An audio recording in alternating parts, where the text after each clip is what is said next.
Stress কমানোর জন্য আমরা বিভিন্ন ধরনের পদ্ধতি অবলম্বন করি। কেউ মেডিটেশন করি, কেউ বিভিন্ন ধরনের ওষুধ খায়। আসলে স্ট্রেস ম্যানেজমেন্ট করার কার্যকর কিছু উপায় রয়েছে। আমি আজকের ভিডিওটিতে স্ট্রেস কমানোর বা স্ট্রেস নিয়ন্ত্রণে থাকার একটি মাত্র উপায় শেয়ার করব। সেটা হচ্ছে আমরা অনেক সময় বিভিন্ন অ্যাপসও পাই টু ডু লিস্ট করা, বা আমরা অনেক সময় আগামীকাল কি কাজ করব বা এই ধরনের একটা লিস্ট তৈরি করে থাকি।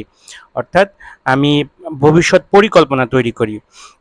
আমার কাছে মনে হয় স্ট্রেস আসলে আপনি কি কাজ করবেন বা কতটুকু কাজ করলেন এটা থেকে তৈরি হয়। অর্থাৎ আপনি একটা জিনিস করতে পারবেন কিনা বা সঠিক সময় মতো হবে কিনা সেই বিষয়টার উপর নির্ভর করে স্ট্রেস তৈরি হয়। কিন্তু আমাদের স্ট্রেস কমানোর জন্য টু ডু লিস্ট না করে ডান লিস্ট করতে হবে।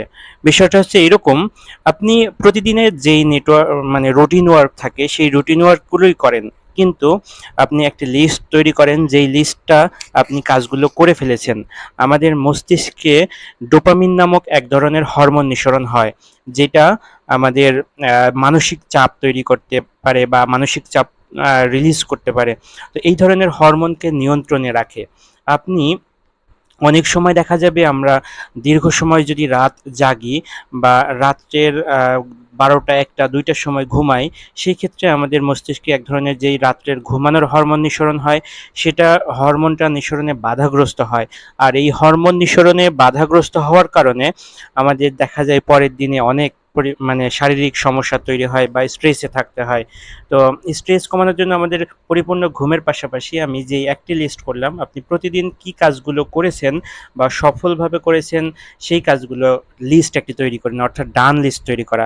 ধরুন আপনি একটা দিন পার করলেন, সেই দিনে আপনি একটি একজন মানুষকে ভালো কাজ করছেন বা একজন মানুষকে দান করছেন, বা আপনি একটা পরিপূর্ণ কাউকে টাকা দিছেন বা কেউ লোন নিয়েছে, বা কারো কাছে একটি টাকা কোনো কাজ ইনকমপ্লিট ছিল সেই কাজটি কমপ্লিট করেছেন, বা আপনি একটা ভিডিও এডিটিং করতেছিলেন সেই ভিডিও এডিটিংটা শেষ করছেন।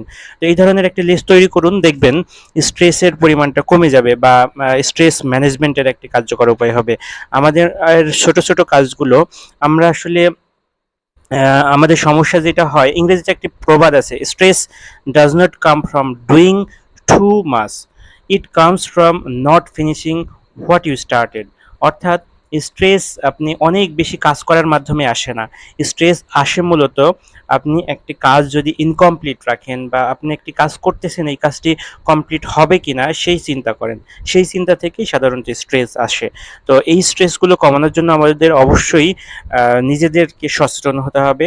আমি এই ভিডিওর মাধ্যমে একটি মাত্র পথ বা একটি মাত্র উপায় তৈরি করার বলার চেষ্টা করেছি। সারাংশ আকারে যদি বলি, ভিডিওটিতে আমি শুধুমাত্র যেই কাজগুলো শেষ হয়েছে সেই কাজগুলোর লিস্ট তৈরি করার কথা বলেছি। তো দেখবেন এভাবে একটি প্র্যাকটিস করতে থাকলে নিজেরাই নিজেদের সমস্যাগুলো দূর করতে পারবো। ধন্যবাদ ভিডিওটি এত সময় নিয়ে দেখার জন্য। আসসালামু আলাইকুম।